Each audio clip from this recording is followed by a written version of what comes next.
Tu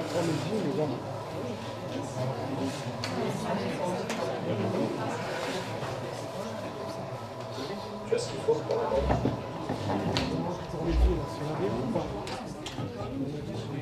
Ouais, deux points pour la tête. Allez, merci de votre présence. Nous allons démarrer ce dernier conseil municipal de l'année 2019. En vous remerciant encore une fois de votre présence, chacune et chacun d'entre vous. Nous allons demander ça permettra peut-être aux personnes qui sont un petit peu de retard de nous rejoindre. Nous allons d'abord demander si vous êtes d'accord, la Benjamine du conseil municipal, donc Maître Nouraganem, d'assurer le secrétariat de séance. Y a-t-il des objections? Donc il n'y en a pas. Donc elle va procéder à l'appel et puis tout de suite après, avant de démarrer l'ordre du jour, je crois que c'est essentiel, enfin j'en suis persuadé, je vous demanderai de consacrer quelques instants pour rendre hommage à nos militaires qui malheureusement ont perdu leur vie pendant leur mission au Mali. Maître Nouraganem, comme vous voulez. Alors, bonsoir à tous. Monsieur Charles Sideka. Monsieur Philippe Norijon. Présent. Monsieur Jean Cavallaro. Présent. Madame Patricia Franco. Présent. Monsieur Michel Kyoko. Présent. Madame Nathalie Damiano. Présente. Monsieur Alain Macario. Présent. Madame Esther Aimé. Oui, présent. Monsieur Xavier Quinça. Présent. Il devrait avoir du retard. Madame Françoise Couturier. Présent. Monsieur Philippe Josselin. Présent. Monsieur Stéphane Révélo. Présent. Madame Marie Santoni. Présent. Madame Eliane Gaston. Présent. Madame Christine Martinez. Absente. Monsieur Laurent Girardot. Présent. Monsieur Jean-Louis Toche. Présent. Madame Valérie Chevalier, représentée par moi-même, donc présente pour elle. Moi-même, présente. Monsieur Medine Kinini. Il m'a dit qu'il sera en retard, je ne sais pas. D'accord. Madame Colette Legrand, représentée par Madame Esther Aimé. Monsieur Brahim Natidja. Présent. Madame Marie-Christine Le Pagno, représentée par Nathalie Damiano. Présent. Madame Fabienne Boissin, représentée par Monsieur Paul Mitzner. Présent. Monsieur Paul Mitzner. Présent. Madame Anna Luno. Présent. Monsieur Yannick Bernard, représenté par François-Xavier Noat. Présent, oui. Monsieur François-Xavier Noat. Présent. Madame Élise Aragon. Présent. Monsieur Michel Touris. Madame Audrey Mondolin, représentée par Michel Touris. Monsieur Marc Lepers. Absent. Madame Estelle Borne. Oui, je suis là. Bien, je crois que le quorum est largement atteint. Encore une fois, merci de votre présence. Y a-t-il des objections, des observations par rapport au compte-rendu? Non, Pas de... Oui. je veux juste vous remercier la rapidité pour la correction sur le vote qui avait été erroné me concernant pour la dernière délibération du dernier conseil. Merci Madame Aluno. Si vous allez être d'accord, vous avez une délibération qui a été rajoutée sur table qui concerne l'achat d'euros symboliques d'une section de chemin, d'une régularisation, pardon. Il n'y a pas d'objection, on la verra lorsque Madame Aimé présentera ses délibérations. Je voulais remercier également de la présence de Miss Matin. Merci, Mela, de votre présence. Merci au public. Et je vais vous demander de vous lever, mesdames et messieurs, mes chers.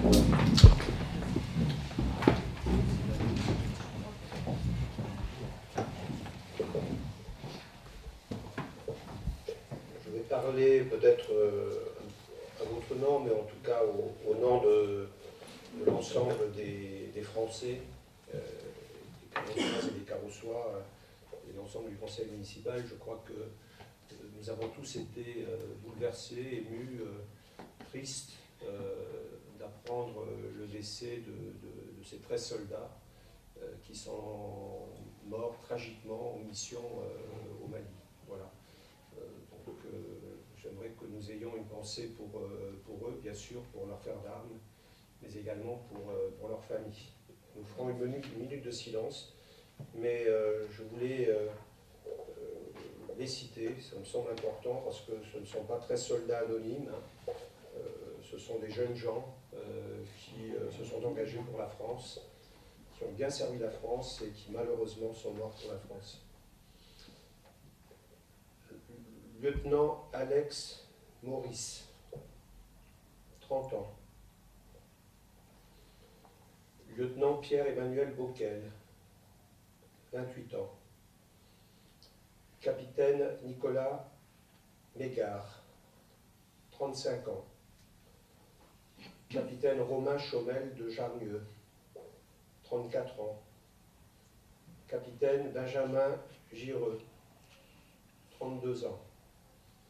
Capitaine Clément Frisson-Roche, 27 ans. Adjudant-chef Julien Carrette, 35 ans. Sergent-chef André Jouc, 43 ans.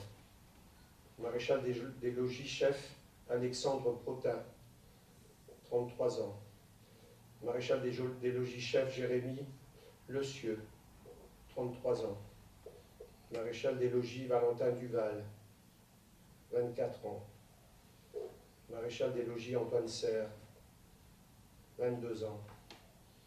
Brigadier-chef Romain Salès de Saint-Paul, 35 ans. Voilà. Pour ces soldats, vous voyez, ce sont des jeunes gens, certains sortent à peine de l'adolescence. Je vais vous demander on va tous se recueillir et je vais vous demander une minute de silence.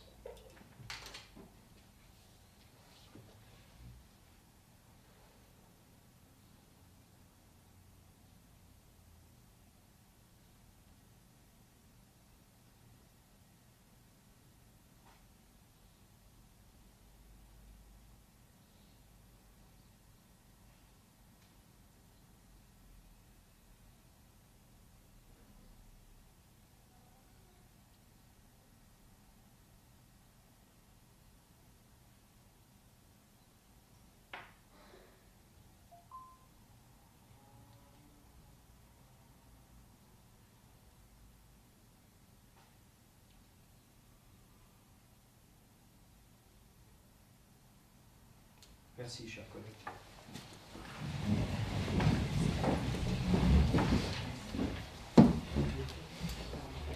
Bien, nous allons aborder l'ordre du jour. On va demander à mon premier adjoint, Philippe Norijon, adjoint aux finances, développement économique et à l'emploi, d'aborder les points 1.1 à 1.3. Bonsoir à toutes et à tous. Donc le premier projet de délibération concerne une décision modificative du budget, hein, c'est la décision modificative numéro 3. Alors c'est simplement une écriture d'ordre budgétaire sur la section d'investissement. L'objectif c'est de faire passer donc, des comptes de charges constitués de frais d'études et de frais d'insertion à des comptes de patrimoine. Donc le résultat est positif puisque par ces écritures d'ordre, on augmente le patrimoine de la commune. Est-il des interventions? Monsieur le ministère, Madame Ali, commence par Monsieur le ministère. Oui, juste un petit peu d'éclaircissement. On a deux lignes, bâtiments scolaires 21 312 et autres bâtiments publics 21 318. Les sommes sont quand même assez importantes, 39 000 pour un, 73 000 pour l'autre. Est-ce que vous pouvez nous donner un petit éclaircissement? Alors ce ne sont pas des dépenses. Non, mais d'accord, mais ça correspondait à quoi? Ça correspond à des travaux d'études qui ont été faits et des travaux qui ont été réalisés. qui ont été réalisés. Ah d'accord. Oui, bien okay, sûr, okay. bien sûr. Voilà. Bien sûr. Ah ouais. Ce sont des comptes de charges, mais une fois que les travaux ou les études sont réalisés, l'objectif c'est d'incrémenter et d'augmenter le patrimoine. Donc c'est réalisé, c'est du réalisé. Donc on ne peut plus les laisser sur un compte de charge. Ouais. Néanmoins, c'est quand même les écoles par exemple, c'est problème étanchéité ou autre, quoi, des choses comme ça. Voilà, tout ce qui touche le Quand patrimoine. vous parlez d'autres différents- bâtiments publics, c'est la mairie ou je sais pas, Voilà, le c'est ça. gymnase ou. Ok. Exactement. Bon, d'accord. Ok, si ça a été réalisé. Merci C'est pour votre réalisé. réponse.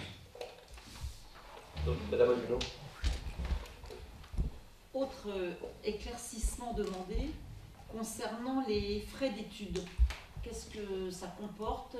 C'est quoi ces frais d'études? C'est vrai que c'est pas en dépense, c'est en recette, mais là je suis perdue.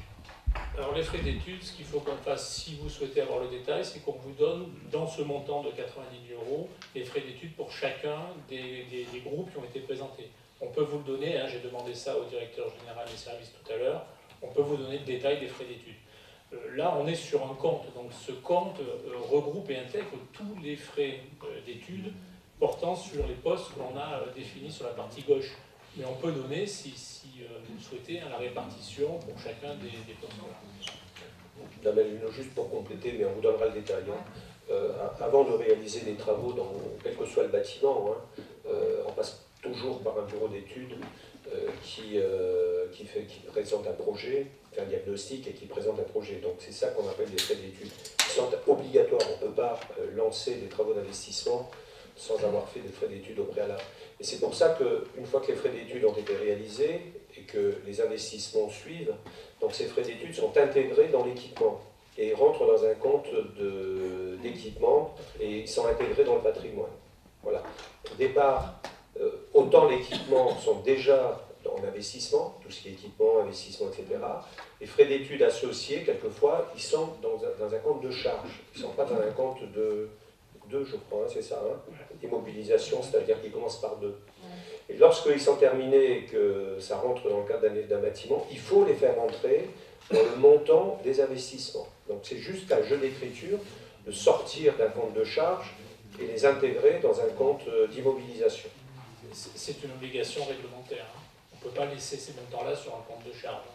Donc on a de mémoire, on a 1 an pour les passer en compte quand ça a été réalisé. Hein. Il faut les intégrer à l'investissement. Pour les intégrer à l'investissement et au patrimoine. Quoi. Voilà, mais on vous donnera le détail des frais d'études si vous le souhaitez. Il n'y a pas de souci. Pas d'autres questions? Donc on va procéder au vote. Qui est contre? Qui s'abstient? C'est vous. Oui, d'accord. Qui s'abstient? Alors attendez, parce qu'on m'a demandé à chaque fois de... qui s'abstient là? De l'ensemble de votre groupe? Madame Aguillon aussi? Non, s'agissant d'une décision modificative. Je n'ai pas compris. Votre vote? Contre? Monsieur Turcot? J'ai rien dit. Non, mais je vous demande. Voilà. Très bien. Donc, monsieur Jean, vous pouvez continuer. Alors, la suivante, le projet de délibération suivant concerne, bon, c'est ce qu'on fait tous les ans, hein, bien sûr, avant le vote du prochain budget, c'est l'engagement de dépenses d'investissement, avant le vote du budget prévitif de l'année prochaine, 2020. Donc, c'est bien sûr pour permettre d'engager certaines dépenses d'investissement, hein, et la collectivité donc, peut, avec bien sûr autorisation de l'organe délibérant, engager, liquider, mandater des dépenses d'investissement dans la limite du quart de crédit ouvert au budget de l'exercice précédent. Donc les montants sont détaillés ici pour un montant global de 1 747 890. Bon, ça aussi, ça fait partie des pratiques, vous le savez, hein, tous les ans, en attendant le vote du budget, donc il y a 25%, on est autorisé à consacrer 25% des dépenses d'investissement de l'exercice pour permettre donc la continuité de l'activité de la collectivité, en particulier en investissement. Il n'y a rien de changé, vous avez les différentes rubriques, c'est quelque chose qui se fait couramment. Y a-t-il des interventions? Il n'y en a pas, donc qui est contre? Je veux juste poser une question. Oui. Dans les 1 512 dans les immobilisations corporelles, 1 512 395, il y a donc tous les projets en cours. Oui, c'est ça. Voilà, d'accord. Ok, Oui, donc, oui. je m'abstiens. Très bien. Donc, qui est contre? Qui s'abstient? Donc, toute l'opposition. Et Monsieur Foucault, vous vous abstenez. Merci. La mise à jour du tableau des effectifs. Donc là, nous passons à la direction des ressources humaines. C'est la mise à jour du tableau des effectifs, comme on le fait également traditionnellement, souvent lors des différents conseils municipaux, dans le cadre d'intégration d'agents ou de vacances d'emploi, avec la remarque préalable systématique, bien sûr, que toute modification préalable aux nominations entraîne la suppression de l'emploi d'origine et la création de l'emploi correspondant au grade de nomination. Donc ce ne sont pas des recrutements, ce sont des créations de postes, comme d'habitude. Donc il y a le détail dans le tableau qui suit, donc par direction de l'enfance, direction des affaires culturelles, direction des sports, de la vie associative, direction technique, direction générale et direction des sports, avec les grades concernés, les vacances d'emploi qui ont pour but de pérenniser le travail de nos agents. Donc je le rappelle, pour les vacances d'emploi, l'objectif c'est de satisfaire à des besoins permanents qui étaient jusqu'à présent tenus par des personnes, des postes non permanents. Donc c'est dans une logique de stabilisation bien sûr des contrats, mais qui correspondent à des besoins réels des différentes directions. Y a-t-il des interventions? Monsieur François Xavier. Noat, voilà, sinon j'étais en train de dire qu'un sac. Voilà. Donc, Monsieur Noat. voilà, on a les enfants à la même école, c'est pas en plus. Donc, juste une petite question sur l'intégration directe qui apparaît par exemple pour la direction technique. Alors l'intégration, ça correspond à une nouvelle mission. C'est un enjeu, c'est un nouveau poste, une nouvelle mission pour un agent à grade de correspondant. D'autres questions? Non. Qui est contre? Qui s'abstient? Unanimité, merci. Monsieur Cavallaro, c'est à vous. Merci, monsieur le maire. Bon, c'est rien d'exceptionnel, c'est le renouvellement d'une convention avec une association, en l'occurrence l'AIP2C. C'est la mise à disposition du local qui se trouve 9 rue de l'Espère. C'est un local qui est une superficie de, je ne me rappelle plus. Bon, monsieur Missner, vous connaissez bien ce local. 65 mètres carrés. Voilà, merci monsieur Missner. Voilà, il n'y a rien d'exceptionnel, on fait ça pour toutes les associations. Très bien. Y a-t-il Oui, c'est notre politique de mettre à la disposition des locaux auprès d'associations. Madame Hulot, oui.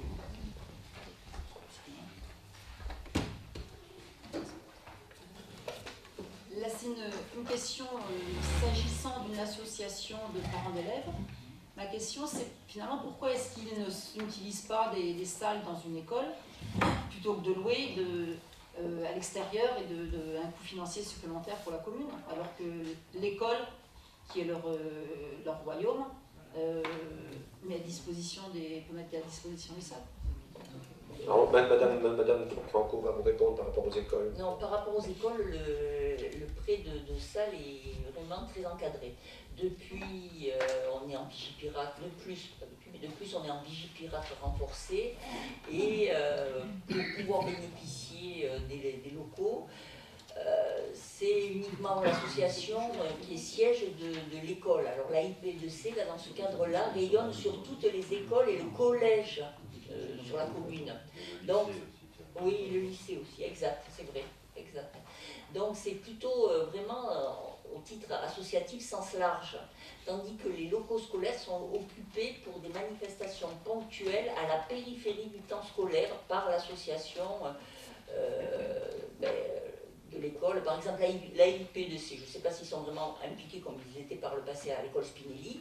Ils vont pouvoir utiliser les locaux de l'école Spinelli, mais dans un cadre très contraint, soit la kermesse de fin d'année, soit voilà, de projet. Tandis que là, ce qu'ils souhaitent, c'est d'avoir un local pour pouvoir se réunir et pour pouvoir avoir une vie associative qui va au-delà d'une école stricte. Sachant que la IP2C, en plus, participe vraiment à la vie de la localité, voilà, bon, il faut le dire, mais au marché de Noël, au bal de fin d'année, des troisièmes, enfin, ils ont une activité qui dépasse le cadre stricto sensus d'une école. C'est de la transversalité sur la collectivité. Juste une historique, hein, c'était à l'AIP2C, partager le local avec les voisins d'abord, ou les voisins, c'est ça, partager. Les voisins d'abord ont été en sommeil et l'AIP2C est resté dans les locaux. Voilà, c'est l'historique, pourquoi ils ont le local. Mais c'est pas payant le local. Non, non, il est C'est gratuit. Nous aussi, on a gratuit. Nous, ça fait partie du package de Voilà, avec Côte d'Azur contribuer avec la Côte d'Azur Habitat. Juste pour compléter ce que dit Madame Franco, l'AIP2C, en fait, ils sont très présents, et c'est ce qu'on souhaite, par contre, hein, au niveau des associations qui participent à la vie locale. C'est vrai que c'est l'une des associations qui s'investit le plus, hein, et qui ont de beaux projets, d'ailleurs, pour 2020 encore. Et bien sûr, notre rôle, c'est d'être à l'écoute et de pouvoir les accompagner. Surtout que lorsqu'ils organisent des manifestations, quelquefois c'est vraiment pour contribuer à l'animation, et d'autres fois aussi c'est pour collecter des fonds. Voilà. À partir de là, nous sommes ouverts, et je sais qu'il y a un projet, je crois que c'est au mois de février, à la salle Ecovie. Nous m'ont demandé la possibilité d'utiliser la salle. En général, on ne la prête pas le samedi soir, hein, mais là, elle était libre. Hein, et c'est pour un événement qui a pour objectif de collecter des fonds. Et ces fonds vont être destinés par la suite au collège ou à d'autres écoles, etc. Bien entendu, on est ouvert, hein, et on est là à leur disposition. Voilà Madame Maluneau, et ça se fait pour d'autres associations, il n'y a pas de raison qu'on ne le fasse pas pour la IP2C. Monsieur Messiner. Oui, je vais juste rajouter une chose. Ce local, justement, il est utilisé par la IP2C parce que, bon, déjà, il se trouve dans une copropriété avec un accès uniquement par l'entrée du bâtiment. C'est pour ça qu'on ne pouvait pas non plus, et vous ne pouviez pas non plus le donner à une autre association. Par exemple, à une époque, on avait envisagé peut-être Secours Pop ou autre. Donc voilà, l'accès, la copro aussi est partie prenante, puisque on a dû, voilà, bien que ce soit un local mis à disposition par l'office HLM. Et merci pour la IP2C, parce que moi je les connais très bien. Merci pour ce que vous faites pour eux, puisque le 1er février, comme vous l'avez dit, monsieur le maire, ils organisent pour le bien des écoles et du collège une paille. Voilà, merci. Après, la choucroute, c'est la paille là. Ah, bah écoute, si on a les deux, c'est parfait. J'aime les deux, moi. Allez, je pense qu'on a répondu à votre question. Il n'y a pas d'autres interventions. Qui est contre? Qui s'abstient? Personne. Merci pour cette unanimité. Madame Franco, qui a déjà qui fait la transition, elle va continuer sur l'ensemble des dossiers concernant la direction de l'éducation. Alors pour la direction de l'éducation, ce soir j'ai 3 délibérations à vous présenter qui sont toujours dans le cadre de l'éducation. La première, c'est l'attribution d'une subvention à l'association Paris Mixité. Vous savez que c'est une association qui participe aux côtés de la collectivité dans le cadre du contrat enfance-jeunesse. Ce contrat enfance-jeunesse qui arrive au terme cette année, à des 4 années, et donc on est en train de le renégocier, et d'ailleurs d'apporter un autre nom, je l'aborde dans la 3e délibération. Là, il s'agit donc d'attribuer la subvention qui leur revient, qui s'élève à 19 157,64 € pour les accueils de loisirs, c'est-à-dire les salles de proximité, et la ludothèque. Pour les accueils de loisirs, cela représente 4 496,98 € et pour la ludothèque, 14 660 et 66 centimes. Voilà. Donc vous avez compris, hein, c'est dans le cadre du contrat enfance. La subvention est versée à la ville de Carrosse, mais dans le cadre d'un projet ou d'une action qui est menée par Paris Mixité. C'est pour ça que nous, on reverse la subvention ensuite à Paris Mixité. Pas d'objection, donc qui est contre, qui s'abstient, c'est voté à l'unanimité. Le point 3.2, madame. Alors, c'est toujours par rapport à la ludothèque. Là, il s'agit d'autoriser monsieur le maire à signer une convention, à signer l'avenant à la convention du contrat emploi jeunesse, donc 2016-2019. En fait, là, on est en train vraiment d'ajuster les volumes horaires pour la médiathèque. Donc, dans le schéma de développement initial, il était prévu 1325 heures. Et aujourd'hui, en négociation, on est à 1900 heures, parce qu'en fait, c'est une activité qui fonctionne très bien au sein de l'association Paris Mixité. Donc c'est important de faire ce réajustement, puisque je vous dis qu'on est en renégociation, et qu'après cette convention va s'appeler Convention globale territoriale, et qui prendra effet à partir de 2020. Voilà, donc il s'agit d'autoriser M. le maire à signer cet avenant. Sachant que les subventions sont liées au volume d'activité. Voilà, volume de départ. Et plus on augmente, plus on a la subvention. On Il faut les féliciter d'ailleurs pour cette action ludothèque qui est très bien menée, avec beaucoup de succès et surtout d'excellents retours de la part de nos concitoyens. Monsieur Georges Messer-Nouki, qui vous salue. Tu t'es fait remarquer, Georges. Salut. Pas d'objection, qui est contre, qui s'abstient, c'est voté à l'unanimité. Madame Tronco, encore à vous. À la troisième délibération, donc, il s'agit aussi là d'autoriser M. le maire à signer la convention d'objectifs et de financement, qui est en cours aussi avec la caisse d'allocation familiale, pour les fonds publics et territoires, là, et ça concerne les enfants qui sont bénéficiaires de l'allocation enfants éducation handicapée. En fait, vous savez que dans nos accueils de loisirs, on accueille régulièrement des enfants porteurs de handicap, et de ce fait, la CAF, après contrôle, bien sûr, nous aide pour cet accueil, parce qu'il y a même des fois des enfants qui sont accompagnés et où il y a un adulte référent avec l'enfant. Donc à ce jour, nous avons 72 enfants qui sont recensés, et c'est pour percevoir donc une subvention de 43 000 €. Voilà. Et ça aussi, c'est jusqu'au 31 décembre, donc on doit la signer avant. Des interventions, pas d'intervention, qui est contre, qui s'abstient. Merci pour cette unanimité, Madame Damiano. C'est à vous pour les affaires foncières. Alors,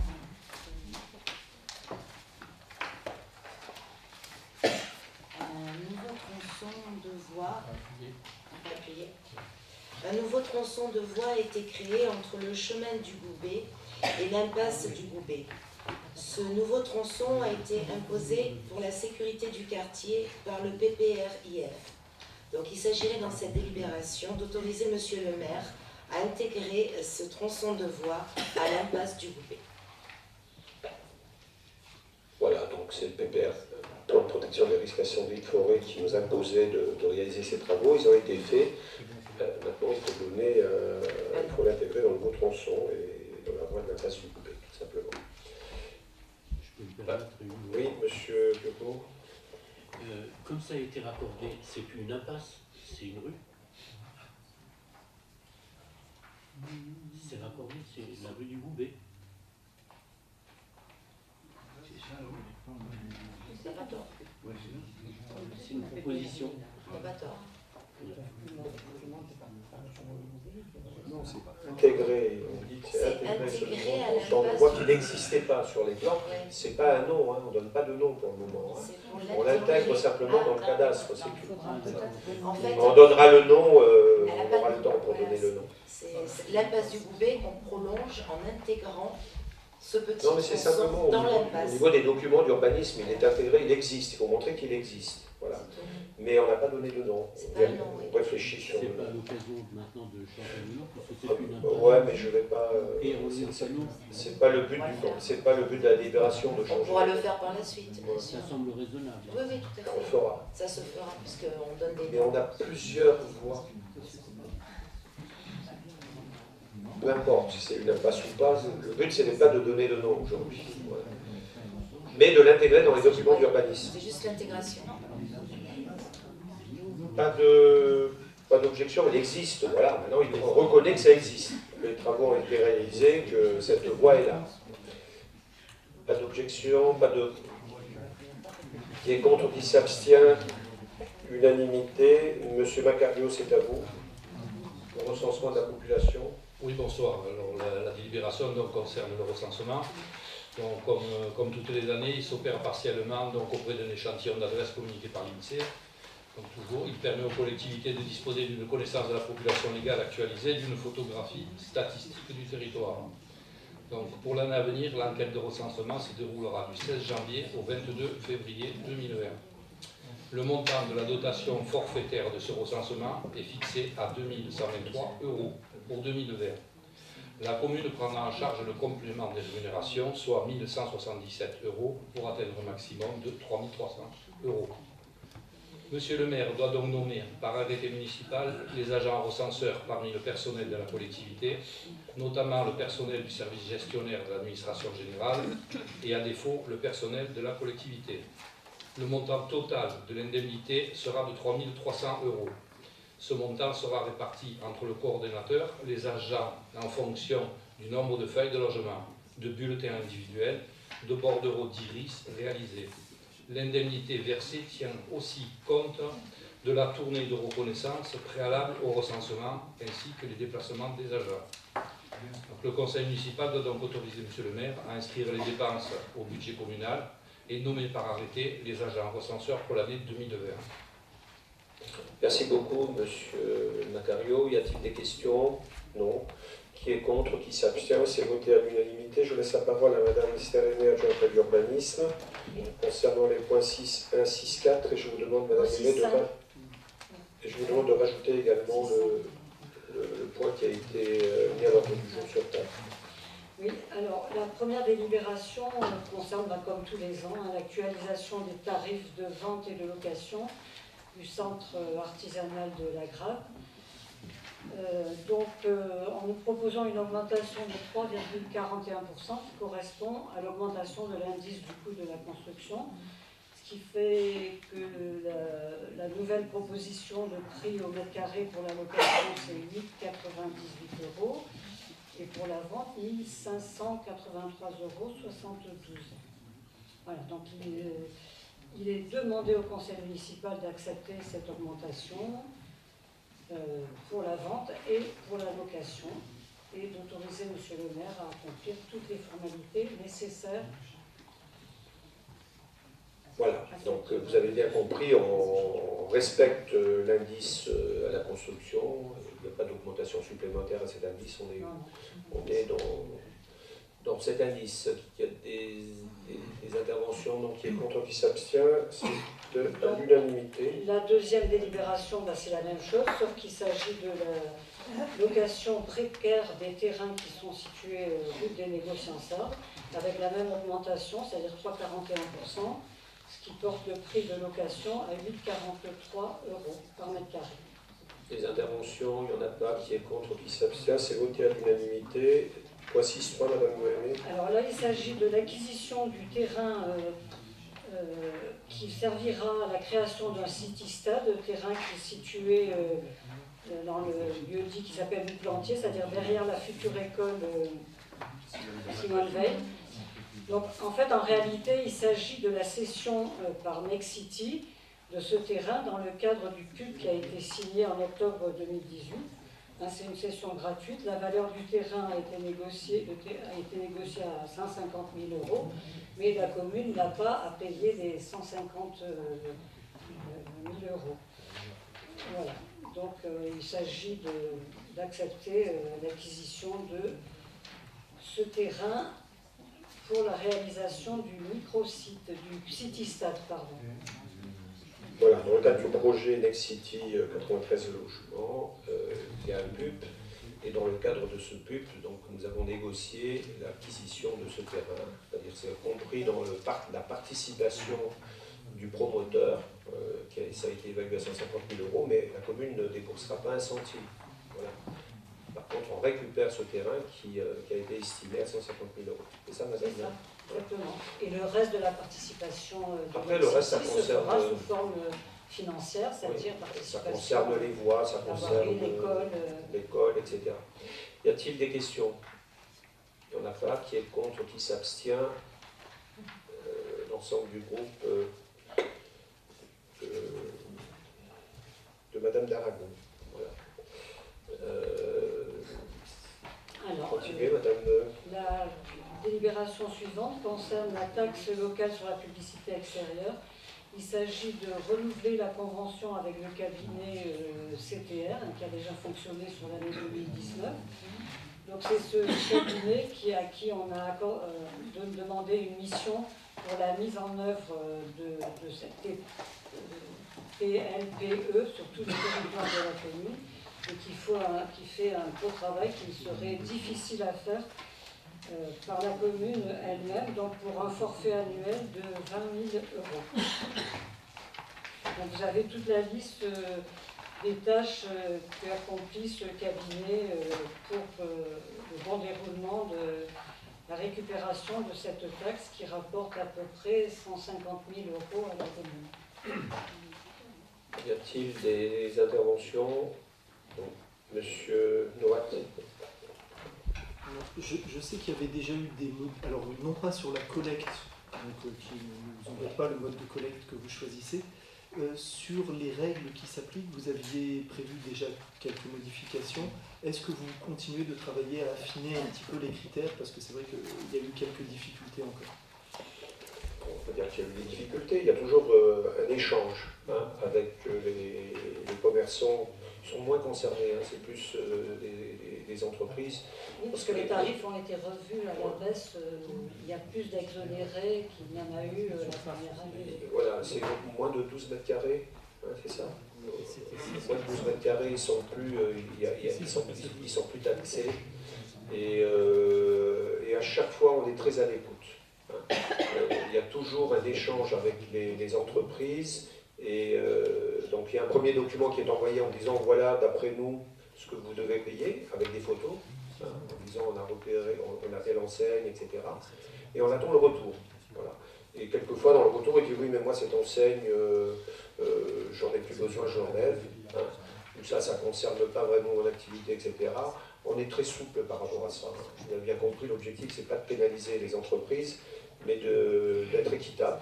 Il y a des entreprises qui payaient, d'autres qui ne payaient pas, alors qu'elles existent depuis des années. Et puis surtout de lutter contre la pollution visuelle. Si vous n'avez pas de taxes, ça veut dire que c'est ouvert à tout va. Tout le monde va mettre des enseignes, quelles que soient les dimensions. À partir du moment où ils savent qu'ils ne payent rien, ils vont y aller, quoi. Voilà. Et là, ça a permis de réguler.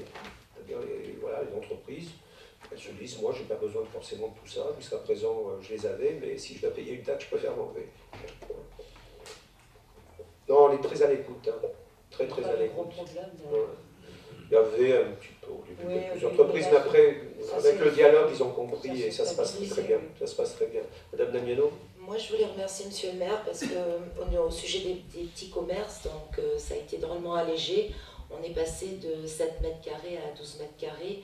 Et donc cette fois, ça n'impactera vraiment aucun petit commerçant. Et donc on continue cette politique de soutien au commerce local, à nos petits commerces. Voilà, merci Monsieur le maire. C'est normal, on est là pour aider les petits commerces. D'autres interventions? Qui est contre, qui s'abstient? C'est voté à l'unanimité. Madame Couturier, vous avez reçu. Excusez-moi, Madame Aimé, oui. La délibération qui était mise sur table. En fait, il s'agit d'une régularisation.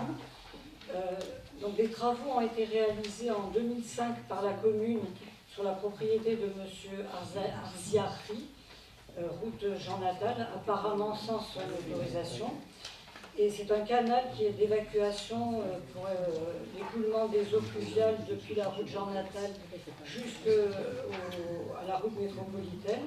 Donc M. Arziari a bien sûr souhaité régulariser et donc proposer pour l'euro symbolique que la commune achète ces deux parcelles pour une superficie de 59 mètres carrés.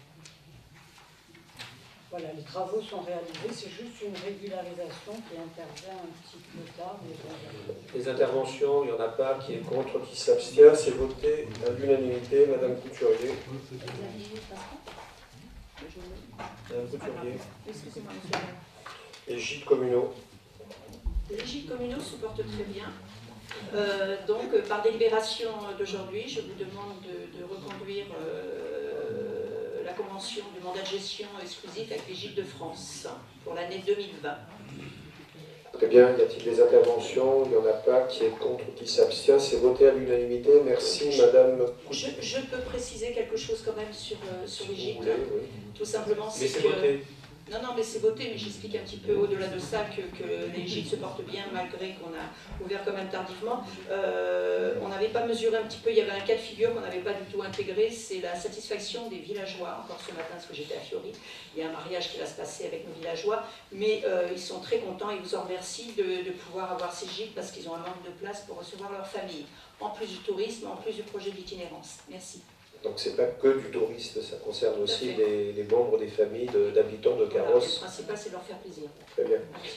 Merci beaucoup. Merci en tout cas pour le travail que vous avez effectué sur ces gîtes qui est remarquable, Madame Couturier. Comme je vais remercier également Madame Méné qui fait un excellent travail, comme chacune et chacun de mes collègues du conseil municipal. Voilà, j'ai l'occasion de le répéter. Monsieur Josselin.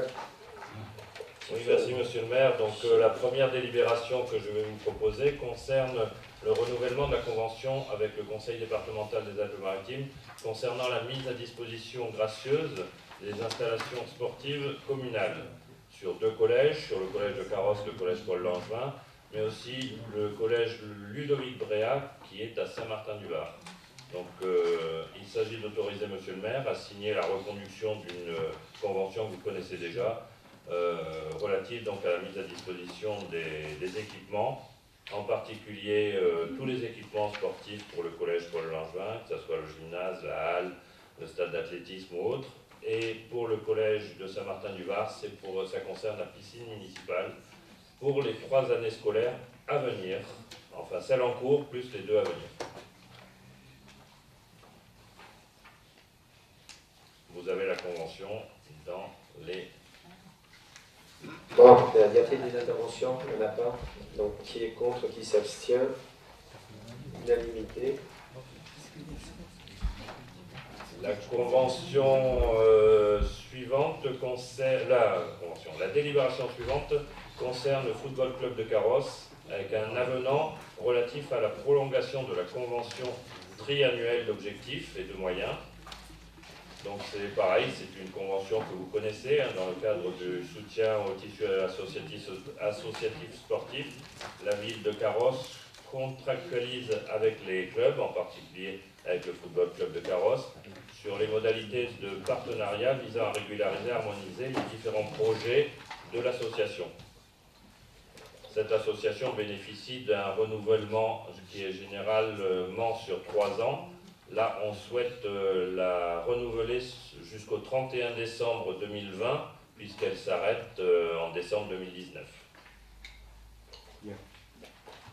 Allez, on félicite aussi le club qui mène une très très belle politique de formation auprès des jeunes, et en même temps les équipes féminines aussi qui rencontrent beaucoup de succès, et vous avez pu aussi admirer, je pense, hier, avec le partenariat avec l'OGC Nice, la venue du village de l'OGC Nice qui a attiré beaucoup de monde.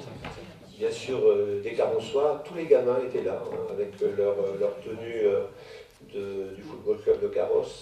Et ça, c'était très très beau à voir, mais il y avait aussi beaucoup de gens de l'extérieur.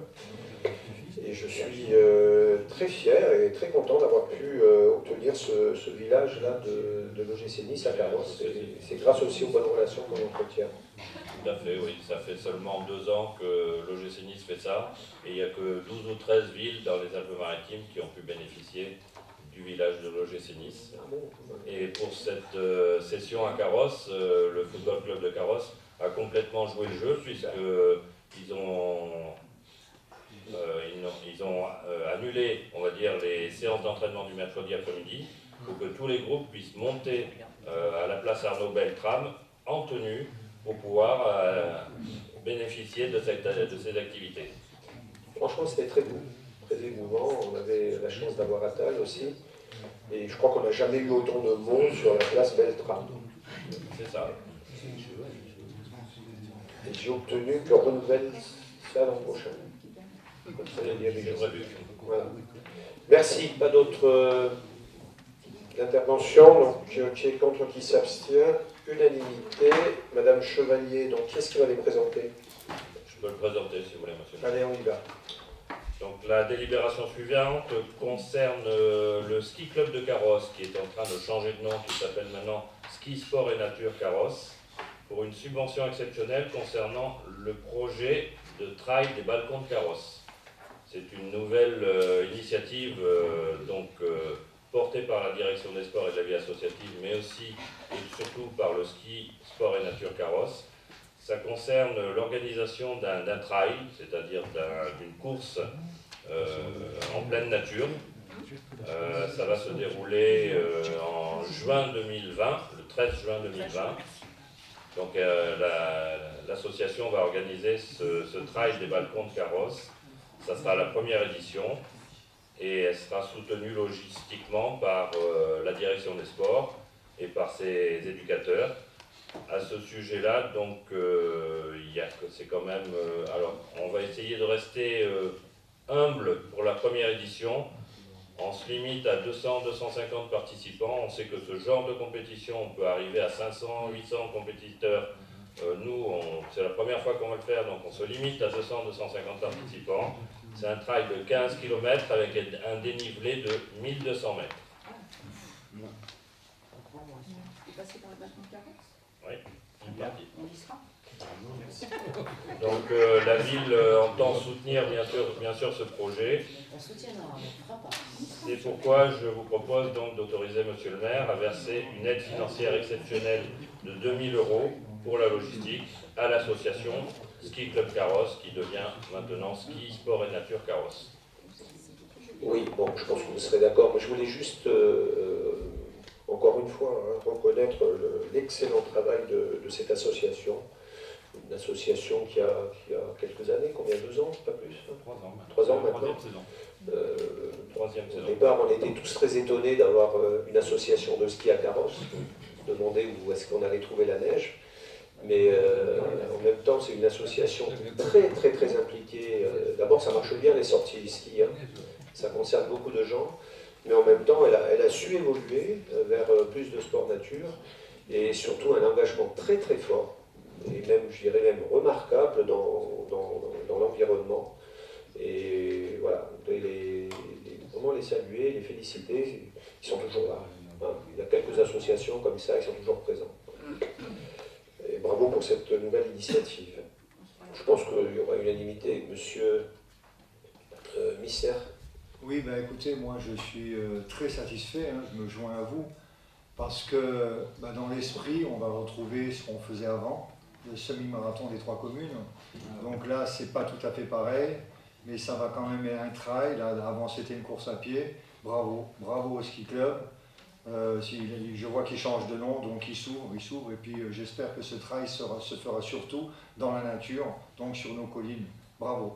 Il se fera dans la nature. J'ai refusé la salle, j'ai refusé la mairie pour qu'il tourne autour. Juste pour préciser le changement de nom, c'est simplement parce qu'ils se sont aperçus dans leur fonctionnement qu'en s'appelant Ski Club de Carrosse, l'activité ski, c'était 4 mois dans l'année. Alors qu'ils font des activités sur 12 mois dans l'année. Donc, comme ils sont très orientés sur le paddle, mais le paddle dans l'eau, hein, monsieur le maire, pas le paddle avec sur des randonnées, sur du canyoning, etc. J'ai eu l'occasion de même faire une sortie raquette avec eux, c'était très sympathique au Boréon. Ça leur permet donc d'ouvrir leur panel d'activités et d'être plus représentatifs de ce qu'ils font réellement au quotidien. Voilà, bravo cette belle association et qui a le remerciement, je suppose, de l'ensemble du conseil municipal. Monsieur Noack. Comme je porte un peu la parole aujourd'hui, exceptionnellement d'Yannick Bernard, donc il m'a dit qu'il voulait s'inscrire. Il précisait que peut-être la municipale pouvait se jouer comme ça, Monsieur Coco, Monsieur Sibeta, passer le message à Monsieur Toris. Alors je vois que la date c'est 13 juin, c'est peut-être un petit peu tard, mais voilà, c'est une proposition. Moi, je serais plus d'avis de suivre Monsieur Josselin, de faire des raquettes dans le Boréon et de manger une raclette juste après au refuge. Je crois que si on avait modifié les règles des élections municipales, ça se saurait. Donc c'est une proposition qui... on est dans le sens de l'humour, donc il n'y a pas de souci. En tout cas, moi je l'ai dit d'ailleurs à Philippe, j'y serai aussi. Voilà. Je ne pense pas que je ferai la totalité, mais en tout cas, je ferai une bonne partie de... Voilà, ça fait partie des sports que j'arrive encore à pratiquer. Non, j'en ai pas. Ben, tu sais très bien, les balcons de carrosse, non, mais je fais le baladette, mais voilà, je tiens le coup. Une fois par an, je tiens le coup. Le tournoi de pétanque de Nice, je joue une fois par an et on arrive en finale. J'ai proposé un tournoi de tennis des élus, j'attends. Ça me bien pour les aussi. Voilà. Il y a quelques sports où ça va, on se débrouille pas trop mal entre le hand, le tennis, la marche, c'est pas mal. Et le foot aussi. La natation. Et là, non, par contre. Je suis pas bon. C'est l'un des sports pour lesquels je suis pas bon, je suis désolé. On dit des conneries ce soir, mais c'est bien, c'est détendu. Et d'autres... Je préfère cet état d'esprit, c'est très bien. Pas d'autres interventions, qui est contre, qui s'abstient, c'est voté à l'unanimité. Je présenterai le point suivant, parce que je suis un peu à l'origine de ce projet. Je pense que vous avez été un certain nombre à être présents à l'une ou l'autre des manifestations auxquelles était convié donc ce chef indien d'Amazonie, Venki Pillako. Et je pense que c'était vraiment quelque chose de très fort. En fait, on a saisi une opportunité qui nous a été proposée par la réalisatrice du film Gatière, et qui avait fait un reportage sur cet Indien il y a quelque temps. Et nous a proposé, lors de la venue de ce chef indien en Europe, de pouvoir l'accueillir chez nous. Vous connaissez notre engagement très très fort au niveau de l'environnement, et je pense que cette rencontre a pu apporter un plus par rapport à cet engagement, et en tout cas dans la prise de conscience du danger qu'encourt notre planète et de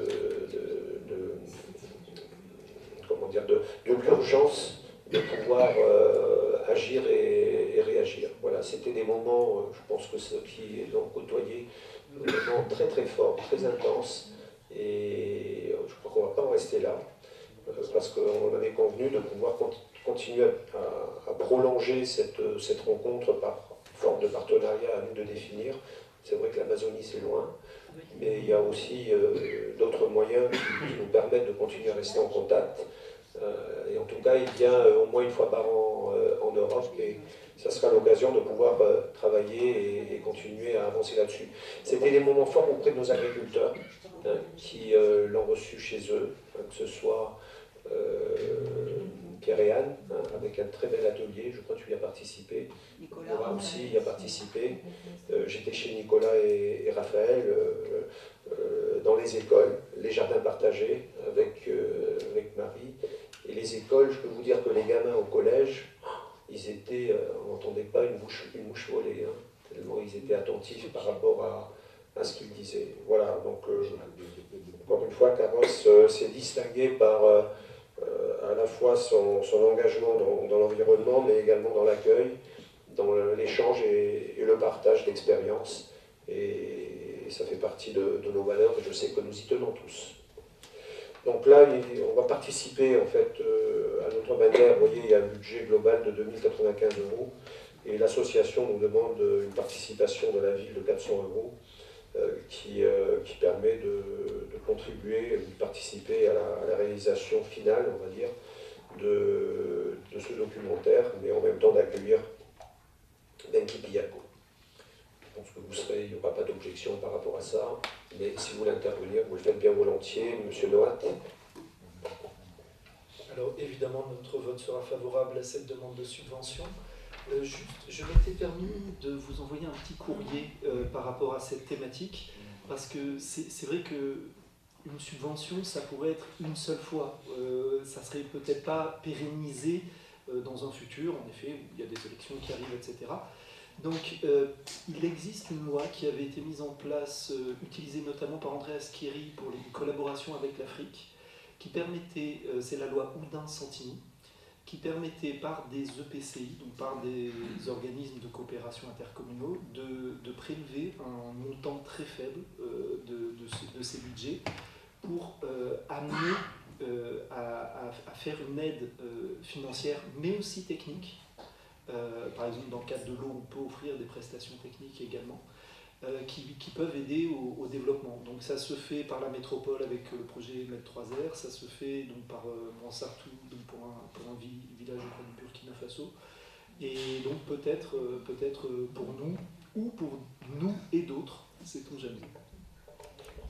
J'ai bien reçu votre courrier, M. Noët, qui a bien sûr attiré mon attention, et j'ai demandé à mes services d'étudier effectivement cette piste qui me semble intéressante et qui permettra d'aller dans le sens de ce que nous avions vu ensemble avec Benki, qui était de dire on ne va pas s'arrêter là, on va continuer, on va aller beaucoup plus loin et pérenniser ce genre d'échange. Donc c'est un moyen, un outil qui pourra nous aider effectivement à financer certains projets dans le cadre des échanges que nous souhaitons pérenniser et nous continuons à rester en relation. Moi, je suis en relation, pas tous les jours, mais je reçois régulièrement des nouvelles de Benki et on échange grâce à Google Traduction en portugais, donc en brésilien. Google Traduction, c'est magnifique. C'est-à-dire que vous pouvez parler avec tout le monde entier. Pas toujours parfait, mais en tout cas, on se comprend. Voilà. Merci de votre proposition et je pense qu'effectivement, cette présence fédère l'ensemble de l'équipe municipale et je vous en remercie. Il n'y a pas d'autres interventions. Donc, qui est contre, qui s'abstient, c'est voté à l'unanimité. C'est à moi, je crois, maintenant. Une motion qui a été prise par un certain nombre de maires de la rive droite du Var. Vous avez cette motion, je ne vais pas vous la lire, mais en même temps, cette motion demande, compte tenu de l'évolution de notre territoire, je dis bien en rive droite, la création d'un nouveau collège, mais également d'un nouveau lycée. Voilà, bien sûr, nous sommes solidaires en carrosse avec nos collègues de la rive droite, donc ça va de Saint-Laurent, la Gaule, de Saint-Janet, bien sûr le Broc, Gatière et nous-mêmes, et comme l'ensemble de mes collègues ont voté cette motion, donc nous nous associons bien volontiers. Et effectivement, si on demande à ce qu'une étude beaucoup plus fine soit menée pour vérifier et surtout soutenir, si nécessaire, donc la création d'un nouveau collège et d'un nouveau lycée. Oui. Alors, je pense qu'on peut la voter parce que le besoin sur notre rive est en effet déjà avéré. Il y a quelques années, le conseil régional avait déjà mené quelques études et les études étaient allées assez loin sur Gatière. Ce qui, à titre personnel, ça n'avait pas abouti. Voilà. Alors, ça n'avait pas abouti parce qu'à l'époque, le choix politique, c'était de trancher entre Drape et Gatière. Et je pense qu'on avait été nombreux à... Voilà, c'était une majorité relative à l'époque. Donc, si certains veulent me dire comment le choix s'est fait, je peux leur expliquer, mais hors conseil. Donc voilà, donc malheureusement... Tu parles de la région, le choix s'est fait au niveau de la région, oui, pas au sein de nos territoires. Tout à fait. Et donc, on va dire que le projet Gatirois, il était allé assez loin. Là, dans la motion, tout semble indiquer plutôt le territoire des Isques, le territoire, la zone laurentine des Isques. Quand on parle de l'arrivée du tramway, j'imagine que c'est plutôt de là-bas qu'on parle. Non, on n'a pas localisé un site, c'est vraiment par rapport aux besoins de la rive droite. Voilà, d'accord. Voilà. S'il n'y a pas de localisation, si c'est pas déjà joué, voilà, ça c'est déjà un point positif. Voilà. Est-ce que tu veux qu'on joue? Non. On sait qu'il y a des terrains à Gatière, il y en a à Saint-Laurent, il peut y en avoir un petit peu partout. Voilà. Moi, Carrosse, je n'ai pas de terrain disponible, donc quand je dis moi, nous, aujourd'hui nos élèves sont bien accueillis à Thierry-Monnier, le collège, bon, il n'est pas encore à saturation, ça se passe bien, mais on est solidaire de l'ensemble des communes de la rive droite. Voilà. Et c'est pour ça qu'on vote cette motion, mais il n'y a pas aucune localisation précise. Non, pas du tout. Ensuite, du coup, est-ce que les emprises existeraient encore à Gatière ou est-ce qu'elles sont déjà un peu obérées par les projets je ne sais pas. de construction? Mais je ne peux pas vous le dire s'il reste encore des emprises à Gatière ou pas. Je n'ai pas demandé, je ne peux pas vous le dire. On demandera à nos collègues de Gatière. Une dernière question. Mais alors là, c'est pour être le seul point peut-être non consensuel, et je pense qu'on votera quand même cette motion, mais si jamais c'était les Iscles, on parle très souvent d'un autre équipement qui doit se faire aux Iscles, qui est une prison. Est-ce qu'il n'y aurait pas un effet de domino qui pourrait être embêtant? Non, je le soumets juste à votre sagacité. Un petit peu abandonné, j'ai l'impression, le projet de prison. On n'en parle plus aujourd'hui. Ça dit que c'était totalement abandonné, mais c'est plus l'option qui semble être dominante.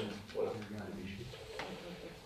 Bien, allez, puisque c'est consensuel, qui est contre, qui s'abstient, c'est encore une fois l'unanimité, merci. Le rapport d'activité de la métropole, c'est ce gros document. On vous a envoyé un mail, je crois, pour vous dire que vous pouvez le consulter. Je ne sais pas si vous l'avez fait. En fait, dans ce document, on présente la métropole dispose d'Azur avec les différents élus. On présente les différentes directions, bien sûr, les différentes directions juridiques, l'Assemblée, le contrat public, etc. On précise aussi que la métropole a fait le choix des régies. Et moi, personnellement, je pense avec l'ensemble en tout cas de ma majorité, nous nous félicitons de ce choix. Nous pensons que c'est un choix courageux et singulier, en tout cas en France.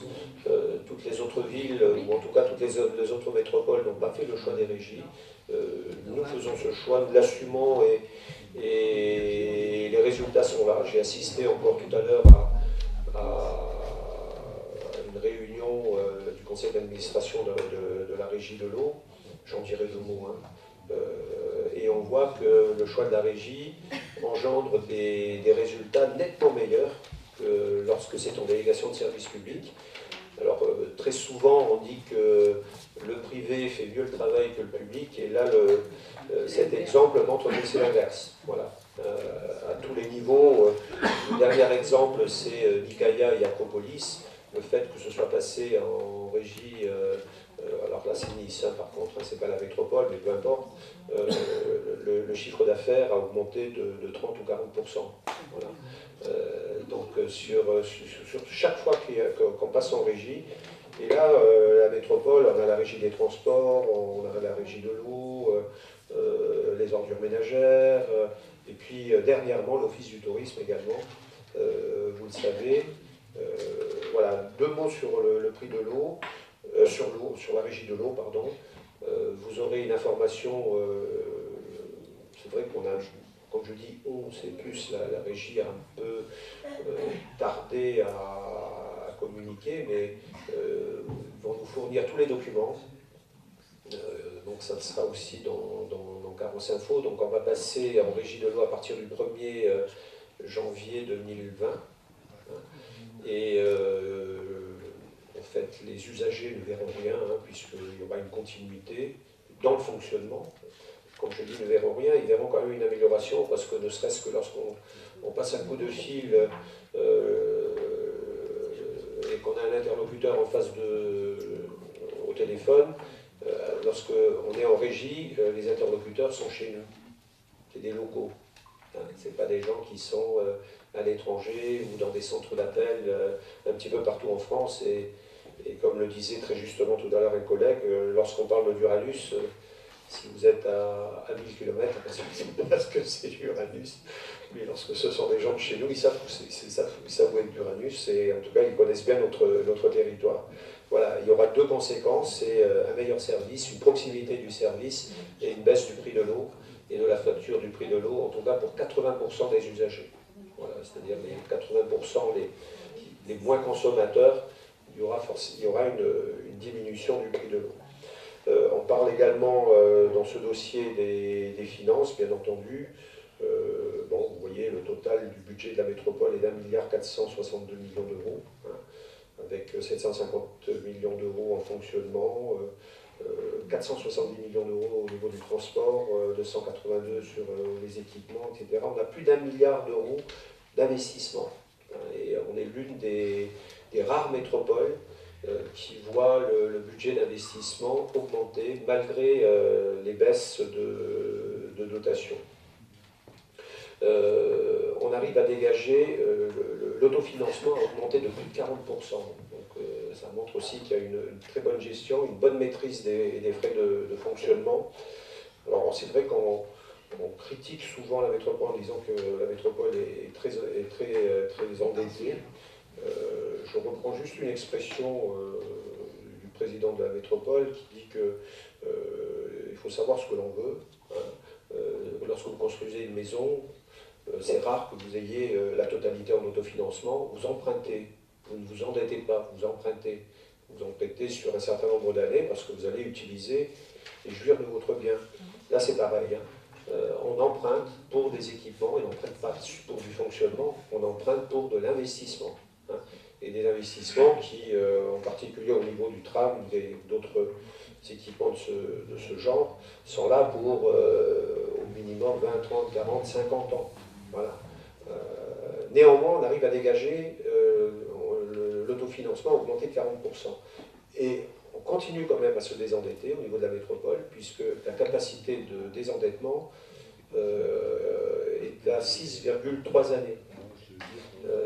C'est un peu la même chose qu'on a au niveau de la ville de Carrosse. On était arrivé à peu près au même chiffre, 6,3 années, sachant que le seuil d'alerte est à 12 ans. Donc vous voyez que, on a beau dire que c'est désendetté, on peut rembourser grâce à la capacité d'autofinancement qu'on dégage, on peut rembourser l'emprunt au bout de 6,3 années.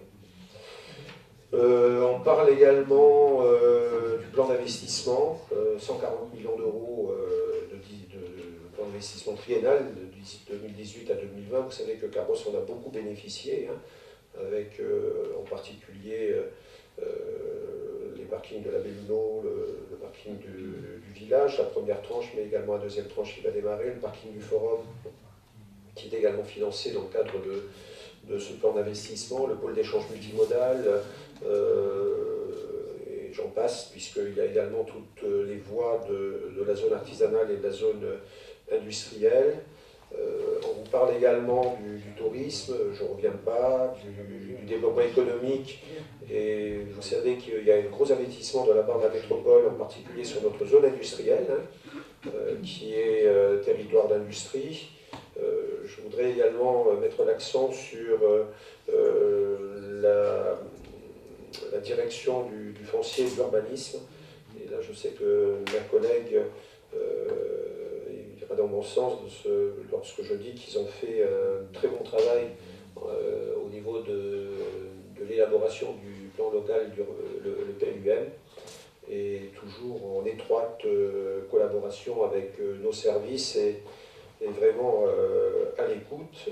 Nous avons également la collecte des ordures ménagères qui est excellente, avec en particulier 58% de valorisation énergétique et 39% de valorisation de matière. Là aussi, on est vraiment exemplaire en matière de déchets. Je sais que quelquefois, on nous dit « Ouais, mais dans le département, on a vu un article ce matin en disant que c'est catastrophique. » Ça ne concerne pas la métropole. Ça concerne tous les autres agglomérations et tout ce que vous voulez, mais pas la métropole. Nous, les déchets de la métropole, ils restent au sein de la métropole et on les traite au niveau de la métropole et on accueille en plus les déchets des autres collectivités. Voilà. Donc, effectivement, il y a un gros problème au niveau des déchets, mais ce n'est pas lié à la métropole, loin de là. On est vraiment exemplaire par rapport à ça. Je vous rappelle également que sur les déchets, il y a une baisse de la taxe d'enlèvement des ordures ménagères.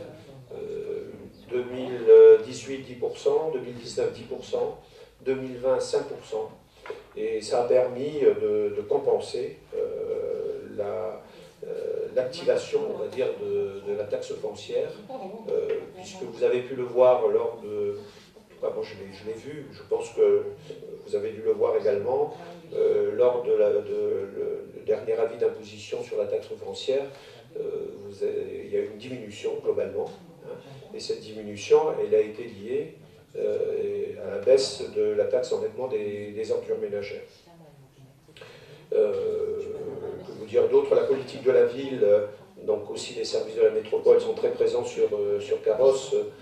Madame Santoni, qui travaille beaucoup et en proximité avec ses services, le sait. Nous avons un chargé de mission d'ailleurs qui est à Carrosse, à l'école, et qui travaille avec l'ensemble des associations. La subdivision, là aussi il faut les remercier, les féliciter. On a vu avec les intempéries, il n'y a pas eu de gros dégâts à Carrosse, on s'en félicite, mais il y a eu quand même quelques éboulements de terrain.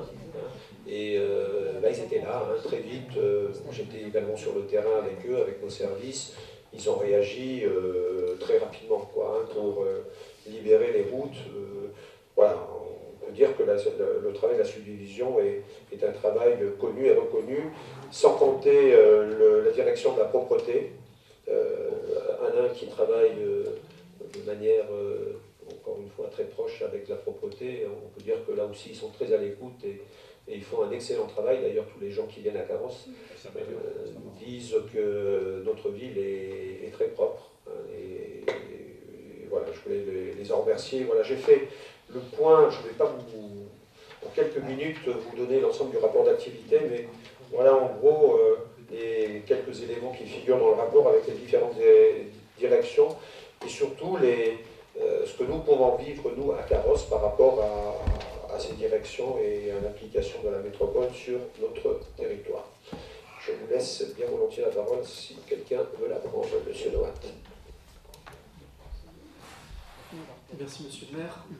Dans le mandat précédent, j'avais eu l'occasion évidemment de travailler avec la métropole comme j'étais un des délégués carrossois et tout ce que vous avez pu dire sur leur capacité de travail, de mobilisation, leurs grandes compétences, je m'y retrouve parfaitement. C'était un plaisir de travailler avec eux sur les différents domaines. Concernant le document dont il est question, alors avant on avait des versions qui faisaient peut-être du 600 pages, qui étaient certainement plus difficiles à lire, mais dans lesquelles on avait quand même plus de matière, parce que donc j'étais passé auprès de votre secrétariat et je cherchais notamment des données sur les transports. Et je me permettrai peut-être de passer par vous pour les demander, parce qu'il se trouve qu'en début de mandat, j'avais fait un courrier à la métropole pour recevoir certaines données et je ne les avais pas reçues. Je n'avais pas été jusqu'à saisir la préfecture, hein, donc je passerai tout simplement par vous pour me les faire parvenir si vous en avez. Aucun souci, M. Noat. Vous nous dites ce qu'il vous faut comme élément, je les demanderai et je vous les transmettrai sans aucun problème. C'était notamment avoir un compte-rendu complet de l'ancienne ligne, c'est-à-dire la ligne 70, parce que c'est vrai qu'elle avait connu une formidable montée en charge. Et je peux vous répondre là-dessus. Oui. Et j'en profite du coup pour une petite question que là aussi je vous avais transmise par courrier il y a quelques temps. Alors, je comprends bien, et j'en suis pleinement d'accord, que l'intérêt de la nouvelle ligne de tramway était de ne plus mettre, ou en tout cas le moins possible, de bus sur la promenade des Anglais. Par contre, je pense qu'on a perdu un petit peu en service sur la desserte de l'aéroport. Alors, pour ceux qui y vont en tant que passagers, si une fois dans l'année, il faut prendre le bus, prendre le tramway dans un sens, puis prendre le tramway dans l'autre sens pour faire la fourche, ça peut se faire. Pour ceux qui travaillent et qui prenaient pour beaucoup cette ligne 70, je me demande s'il ne serait pas possible de faire un courrier à la métropole pour qu'il y ait une continuité de la ligne sans rentrer sur la promenade des Anglais jusqu'à l'aéroport depuis la préfecture. Ça me semble peut-être possible. Je vais vous répondre sur les transports. C'est vrai que donc il y a un nouveau réseau, hein, vous l'avez dit, qui ne concerne pas que Carrosse, mais qui concerne l'ensemble des communes de la métropole, avec comme philosophie de privilégier effectivement le tram, hein, et de faire des rabattements. Voilà. Donc c'est vrai que dans le passé, les gens avaient plus l'habitude d'utiliser les transports sans rupture de charge. Hein. Mais en même temps, vous savez très bien que dans toutes les villes, hein, dignes de ce nom, et je ne pense même pas à Paris, mais vous êtes quelques-uns allés à Paris, ça n'existe pas de faire un trajet sans rupture de charge. Il y a forcément une rupture de charge. Alors ça entraînait quoi pour Carros? Deux choses. La première, des bus toutes les 10 voire 15 minutes. Et je vois que les gens ne regardent plus les horaires. Et ça, c'est génial. Quand on en arrive à ça, c'est-à-dire à ne plus regarder les horaires, mais à savoir que comme dans n'importe quelle grande ville qui a un réseau de transport développé, vous attendez dans les beaux abribus, j'ai oublié de le dire, hein, tous les abribus qui ont été changés aussi, vous attendez quelques minutes, hein, 10 minutes, un quart d'heure maximum, et le bus arrive. Voilà. Et il vous conduit au Cadam, et puis du Cadam, vous allez au centre-ville de Nice, bientôt au port, ou alors à l'aéroport. Mais c'est vrai que ça nécessite pour l'aéroport une deuxième rupture de charge. Mais bon, je l'ai fait, c'est une habitude à prendre. Je ne sais pas si ça retarde un petit peu, peut-être, très certainement, mais ce n'est pas des temps excessifs, et ce sont des temps qui restent tout à fait acceptables. Moi, la modification que j'ai demandée sur la ligne 22, qu'on a obtenue la semaine dernière d'ailleurs, c'est que ça concernait les bus l'après-midi à partir de 13h, au départ de Pagnol vers le Cadam. Tous les bus passaient par la zone industrielle. Je considérais que ça augmentait le temps de trajet, et là je vous rejoins complètement. Et j'ai demandé à ce qu'il y ait un bus sur deux qui passe par la zone industrielle et le deuxième qui aille directement au Cadam. Ça a été obtenu, c'est fait. Hein. Et donc là, on réduit quand même le temps de transport entre un quart d'heure et 20 minutes. Hein. C'est-à-dire la personne qui voit passer le bus, si elle a marqué zone industrielle, si elle n'a pas envie d'aller à la zone industrielle, elle prend le suivant. Et elle sait que le suivant doit aller directement au Cadam. Voilà. Ça, on l'a obtenu. J'attends le retour, en principe, je vais l'avoir en fin de semaine, pour une application, on m'a dit le 5 décembre. Parce qu'avant de répondre à nos demandes, ils font des enquêtes. Ils ont raison.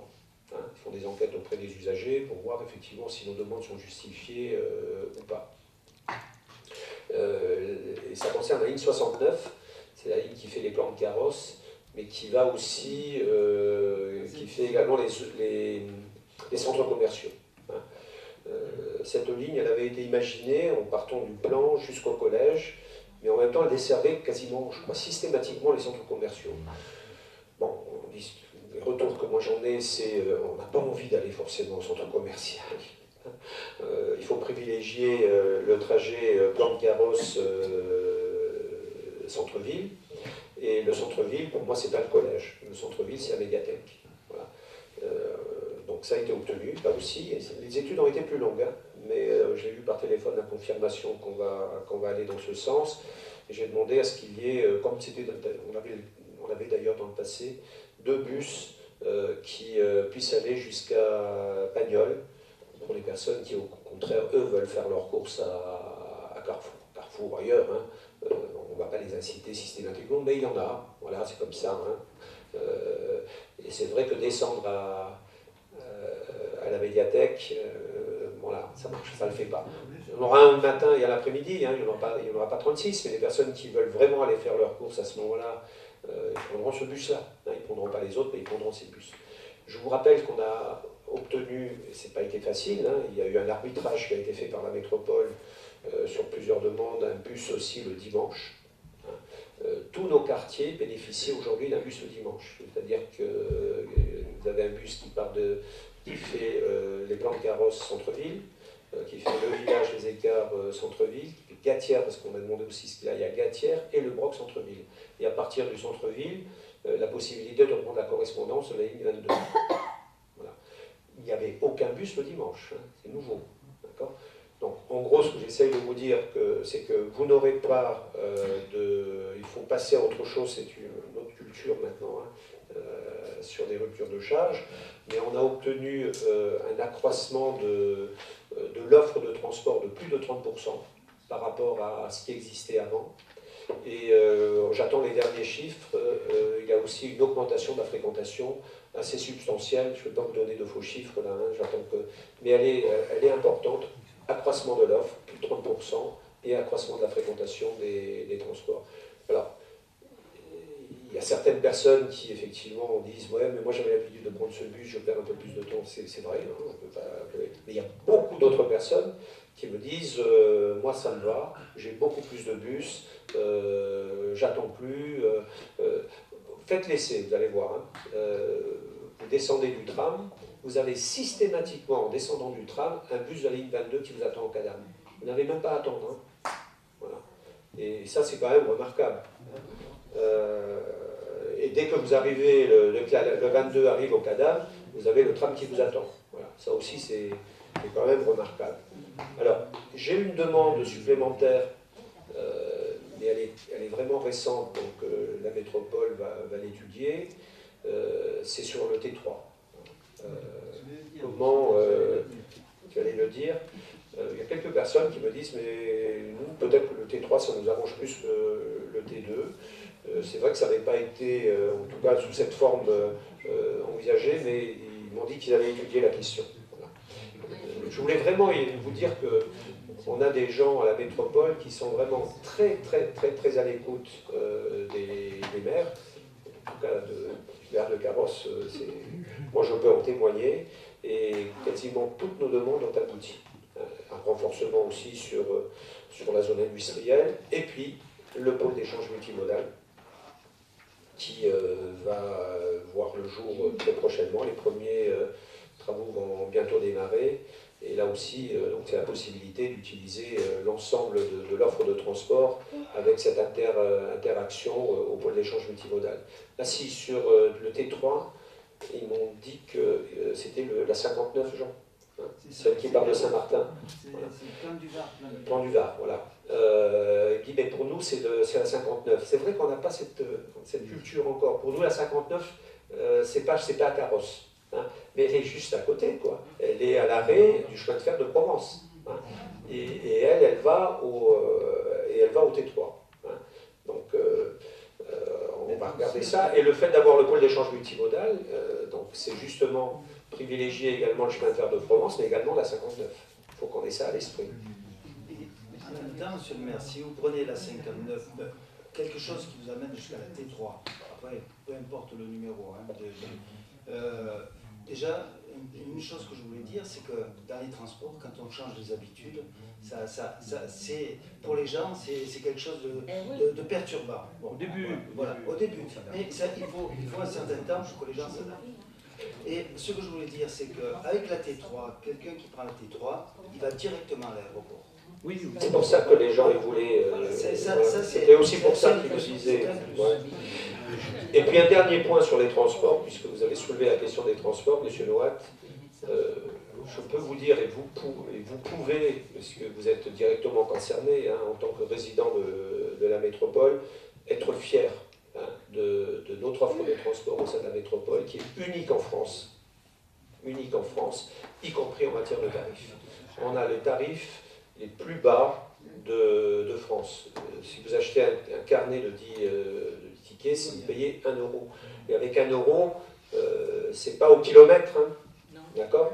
Vous allez n'importe où, dans une partie, mais une grande partie du territoire de la métropole, et surtout, à partir du 1er janvier, en principe, hein, si on en est là, on va avoir un ticket unique aussi, qui inclut également le réseau régional, et le chemin de fer de Provence, etc.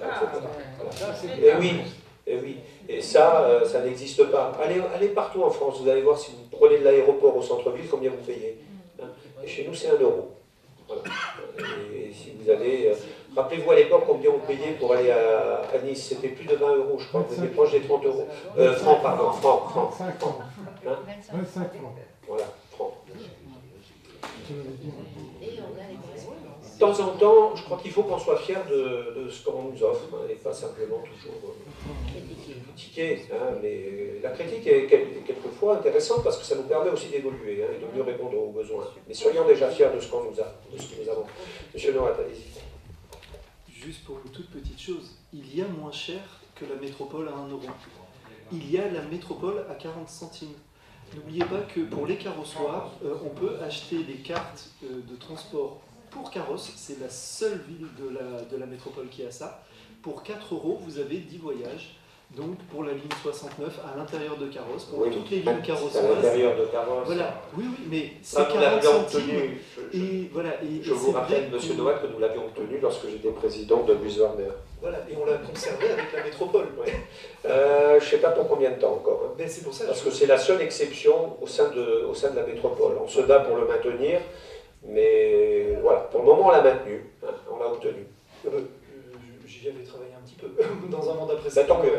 Mais voilà, mais j'espère qu'on pourra le maintenir parce que pour le moment on l'a maintenu. Très intéressant. Mais c'est compliqué de maintenir toujours on est toujours la seule ville qui a une exception favorable hein, à nos usagers, mais voilà, elle est maintenue. Elle est maintenue. Merci de le soulever. Il n'y a pas d'autres questions, il n'y a pas de vote? Chauki. Donc le débat a eu lieu. Merci de vos interventions. Et je termine avec les décisions du maire. Une demande de subvention concernant les actions d'éducation artistique et culturelle de la médiathèque André Verdet. Donc vous avez les demandes de subvention qui... c'est la première décision avec bien sûr un budget prévisionnel et une subvention qui est demandée à la fois au département. D'ailleurs, il ne faut plus l'appeler région PACA hein, dans vos documents, c'est région Sud, la DRAC et les recettes. La deuxième, c'est une décision d'essai en justice de Mme Kenney. Juste deux mots, hein, parce que en fait, ça concerne un chemin. Je reprends mes notes. Hein, c'est un chemin rural qui ne sert pas, en fait, hein, il ne sert plus. Et en plus, il y a nos agriculteurs qui sont là, qui ne desservent rien, hein, et qui, Mme Kenney dit il faut l'ouvrir pour desservir qui? Personne. On est en conflit par rapport à ça, et donc, bien sûr, la mairie on vous demande de pouvoir défendre notre position. La mise à disposition d'un agent par la régie Ligne d'Azur, la commune de Carrosse. Donc nous avions un agent qui est parti à la retraite. Hein, et donc, il a fallu signer une nouvelle convention avec la régie Ligne d'Azur, puisque l'agent qui est mis à disposition pour 70% de son temps consacre quand même 30% de son temps pour la ville de Carrosse, et en particulier sur les transports pour les écoles, etc., etc. Et c'est tout?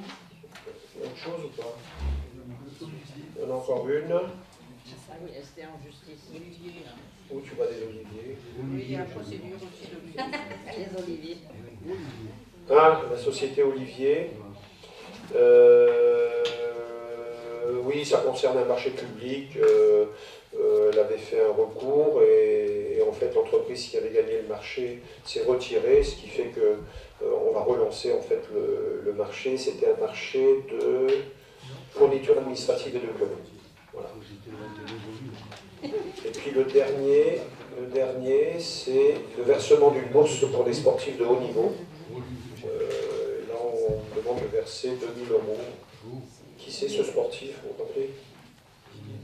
Il y en a deux?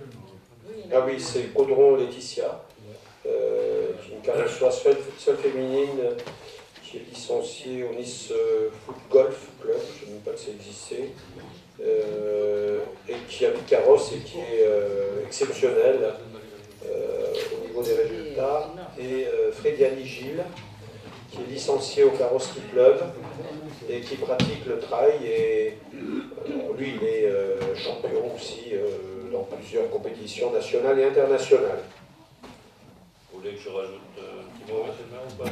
Ah, si tu veux, Alors, concernant Laetitia Caudron, c'est une jeune femme qui a longtemps fait du football au Football Club de Carrosse. et qui a fait évoluer sa carrière vers une autre activité qui s'appelle le foot golf, qui est une activité officielle avec une fédération, etc. On n'a pas bien sûr d'association de foot golf sur Carrosse, mais elle est carrossoise, elle habite sur Carrosse, et elle est licenciée donc sur un club dans le 06. Elle pratique ce sport un petit peu partout en France et à l'étranger, donc elle a beaucoup de frais et d'engagement à ses compétitions, mais aussi des frais de déplacement et d'hébergement. C'est pour ça qu'on lui accorde une bourse par rapport à ses compétitions à l'extérieur et par rapport à ses très bons résultats. Concernant Gilles Frediani, c'est donc une personne qui fait du trail et qui fait partie du ski sport et nature Carrosse. Il aura par ses compétences et son expérience dans le trail une place importante dans l'organisation de notre trail du mois de juin. Ces deux personnes, vous pourrez les voir le 6 décembre à la salle Ecovie lors des trophées du sport. Merci beaucoup. Donc vous avez déjà une date, les prochaines dates à retenir. 6 décembre, trophée du sport. Madame, attendez, je voulais juste donner les dates et je vous laisse la parole. Vous avez les féeries de Noël qui démarrent bientôt. Et puis vous avez les vœux du maire, c'est quand? C'est le 12 17 janvier. 17 Le 17. Voilà. Le 17 janvier et surtout le festival de chant de musique sacrée. Du 13 au 15 décembre. Du 15 au 13 décembre avec un programme encore une fois magnifique. Merci à Stéphane, merci aussi à Françoise et à tous ceux qui participent à l'organisation et à la programmation, à nos services bien sûr. Et cette année, nous recevons la chorale de Grosch-Disc pour la clôture, c'est-à-dire c'est le 15 à 17h. Le 15 à 17h à Saint-Paul, avec la venue du maire de Grosch-Disc, qui a pris en charge, là il faut vraiment les remercier, il a pris en charge tout le transport, les billets d'avion, etc. Enfin, c'est des sommes énormes. Et ils sont plus de 30, je crois, François. Ils sont 35. 35, voilà. Donc vous voyez que ce partenariat avec Grosch-Disc, c'est un partenariat qui vit. C'est un vrai concert sacré. Voilà. Madame Borne. Oui, monsieur le maire, pour un peu continuer dans vos dates qui sont importantes, voilà. Le 5 décembre, on le fait toujours à 11h. Je sais que beaucoup travaillent, mais le problème, c'est que le soir, nous n'avons pas assez de luminosité pour pouvoir faire la cérémonie le soir. Donc, nous la faisons à 11h. Nous rendrons hommage avec tous les présidents des associations patriotiques aux 13 soldats qui sont morts au Mali. Et nous rendrons hommage aussi à monsieur Gomez, qui est bien vivant, qui est ici à Carrosse. Joseph, qui mérite vraiment à ce qu'on lui fasse un joli hommage. Donc, voilà, absolument. Oui, il le méritait depuis longtemps et je vais lui faire un bel hommage avec un beau récit. C'est le plus médaillé de la commune. Oui, et c'est quelqu'un, voilà. Donc, je tenais vraiment à faire ça. C'est la dernière cérémonie qui aura lieu en 2019. Merci, monsieur Missner, de me dire ça, parce que monsieur Gomez est quelqu'un qui me touche beaucoup. Voilà, c'est le 5 décembre, et désolé que ça soit à 11h, on ne peut pas le faire. Merci de le rappeler. Monsieur le maire, autre chose, juste une parenthèse, étant agent de la métropole, je tenais juste à vous remercier au nom de tous les gens de la métropole, puisque nous dire que les gens travaillent bien à la métropole. Je suis tous les jours en train de voir comment ils font, et c'est vrai qu'on est content de voir que les communes sont contentes. Voilà, merci. Merci. Écoutez, puisque tout le monde est content, monsieur Noët. Monsieur Noët ou monsieur Missner? Monsieur Noët. Jean, il a quelque chose à dire, mais il ne veut pas parler. Alors je commence. Juste une toute petite question sur la convention pour les transports. Ça, évidemment, on a le même volume horaire que précédemment pour notre antenne. Parce que... Je n'ai pas compris. Oui, alors pour la convention pour les transports, l'emploi que vous Oui, passez en décision, c'est le même volume beaucoup horaire plus. C'est-à-dire que maintenant, on a un agent en permanence qui accueille le public quasiment toute la semaine. On a juste dégagé quelques créneaux pour qu'elle puisse travailler sur l'émission de Carrosse. Ah non, pour l'accueil du public, il y a beaucoup plus de temps d'accueil. Beaucoup plus.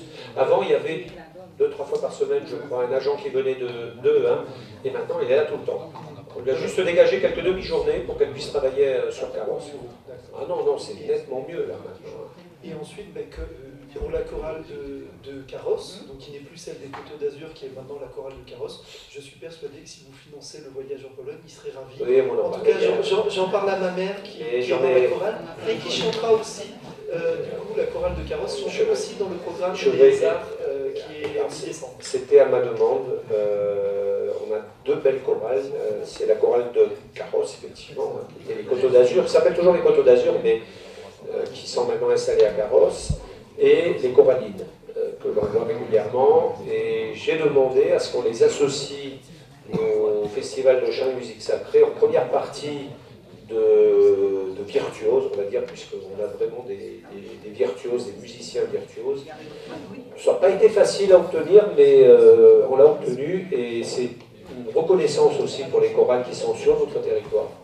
Et hier, on avait encore une réunion, puisqu'on est en train de travailler avec ces 2 chorales sur une journée dédiée aux chorales, un rassemblement de chorales. Ça sera au mois d'avril. On a même défini, on a trouvé même la date. Et donc un rassemblement avec 4 chorales et sur toute une journée. Voilà. Donc vous voyez, on tient vraiment beaucoup. Et on est très très fiers, et c'est ce qu'elles m'ont dit hier d'ailleurs. Elles m'ont dit, ben, nous on veut bien aller à Roche-Disque. Elles iront à Roche-Disque, il n'y a pas de souci. Allez, les dates, de quoi? Il y a la première date, c'est le 5 décembre, c'est les paniers pour les seniors, hein, à la salle Ecovi, distribution des paniers. Et deuxième date, c'est les noces d'or qui étaient prévues normalement le 14 décembre, qu'on a reporté au 21 décembre. Et il y a à peu près 12 couples. Non, si on les a reportés, c'est parce que certains couples ont fait leur anniversaire entre les deux, donc on a reporté pour qu'ils puissent avoir 60 ans. C'est pas On a reporté pour le festival. Voilà. Écoutez, moi je voulais vous remercier pour... Ah tiens, on va présenter Salvatore, on a le droit. Allez Salvatore, lève-toi, va mon garçon. C'est celui qui remplace Jeanne, Jeanne Maroni, hein, la comptabilité. Voilà, c'est un garçon qui nous vient du Sictiam et qui habite les Blancs de Carrosse, je crois, hein, et qui est très heureux de travailler au sein de la ville de Carrosse. Et ça, Salvatore, dis 2 mots qu'on entende ta voix.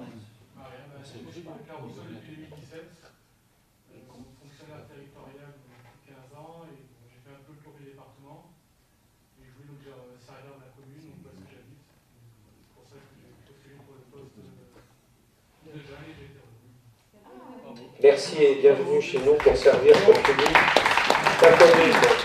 Voilà, écoutez, je vous souhaite de bonnes fêtes, si on aura peut-être l'occasion de se voir. En tout cas, je vous remercie très sincèrement de l'esprit de ce conseil municipal qui s'est fait de manière très consensuelle et très respectueuse. Merci.